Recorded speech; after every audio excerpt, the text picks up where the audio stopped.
Саламатсыз бек, мен Алтынбеков Бекжан, Сапарбек Арстанбеков артындағы орта мектебinin 2А класстың оқушысымын. Менің сүйікті эжекем Егембердиева Салтанат.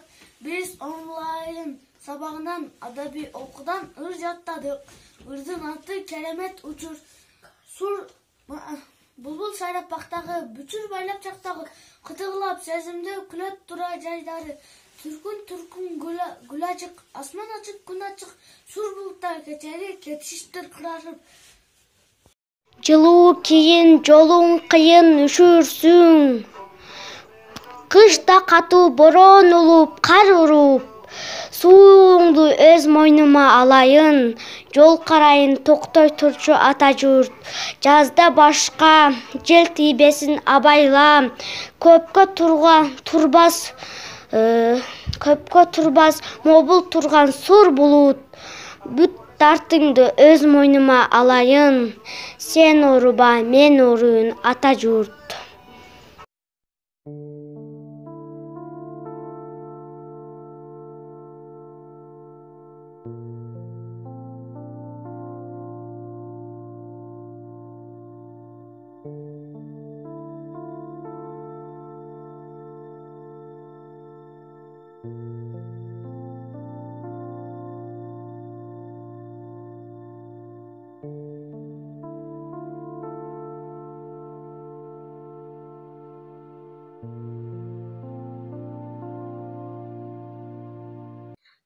Бүткөн бир ойду билдирген сөз же бир нече сөздүн айкалышы сөз же сүйлөм деп аталат.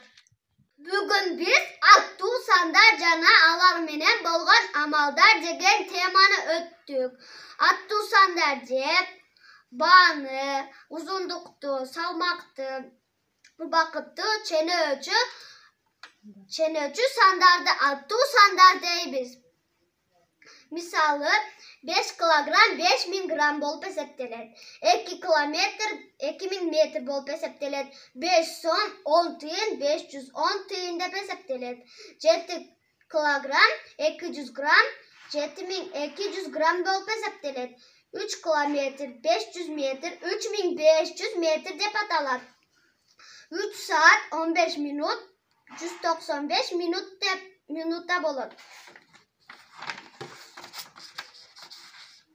Ошондой эле аралаш аттуу сандарды кошуп кемитүүдө, мамытча түрүндө жазып аткарууга ыңгайлуу. Ошол карандашы боло турган ал эми ленкада бирөө да жок.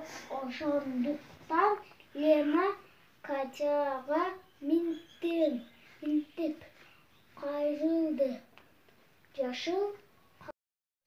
Салам, достор. Менин атым Манасова Альбина. Карантин учуру мен сабактарыма эч кандай тоскоол кылганы жок. Анткени мен жалгыз эмесмин. Менин жанымда ата-энем жана бир туугандарым көмөк көрсөтүүдө. Жана дагы ошондой эле менин жанымдагы телевизорум жана колумдагы телефонум мага сонун кызмат кылууда. Айтканча, бизди окуткан мугалимдерге терең ыраазычылык билдирем жана ийилип таазим кылам.